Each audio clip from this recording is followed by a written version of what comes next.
Η Ευρωπαϊκή Ένωση αποτελεί σήμερα ένα μοναδικό στον κόσμο εγχείρημα προς την κατεύθυνση της ενοποίησης των κρατών μελών της. Δεν είναι ομοσπονδία όπως οι ΗΠΑ, ούτε απλώς ένας οργανισμός συνεργασίας μεταξύ κυβερνήσεων όπως τα Ηνωμένα Έθνη.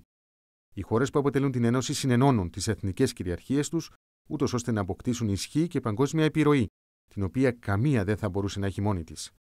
Στην πράξη, αυτό που συμβαίνει είναι να μεταβιβάζουν τα κράτη-μέλη ορισμένες από τις εξουσίες τους σε κοινά θεσμικά όργανα, τα οποία λαμβάνουν τις αποφάσεις. Το κάνουν με την βαθιά πεποίθηση ότι ο κοινός παρονομαστής των αποφάσεών τους αποβαίνει προς όφελος όλων, έστω και αν χρειάζεται κάθε φορά να κάνουν συμβιβασμούς. Στο τέλος, όλοι είναι κερδισμένοι.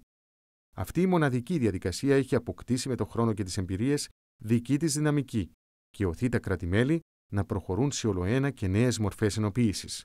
Οι αποφάσεις της Ευρωπαϊκής Ένωσης λαμβάνονται με ένα πολυεπίπεδο δημοκρατικό τρόπο, με τη συμμετοχή 3 βασικών θεσμικών οργάνων.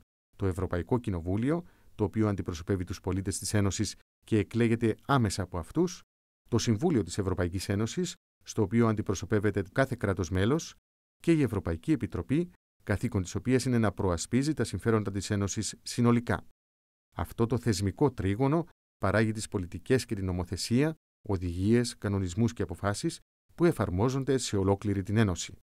Καταρχήν, η Ευρωπαϊκή Επιτροπή είναι εκείνη που προτείνει τη νέα Ευρωπαϊκή Νομοθεσία, αλλά το Κοινοβούλιο και το Συμβούλιο είναι εκείνα που την εγκρίνουν. Ζωτικό ρόλο διαδραματίζουν και 2 άλλα θεσμικά όργανα. Το Δικαστήριο εξασφαλίζει την τήρηση της Ευρωπαϊκής Νομοθεσίας και το Ελεκτικό Συνέδριο ελέγχει τη χρηματοδότηση των δραστηριοτήτων της Ένωσης.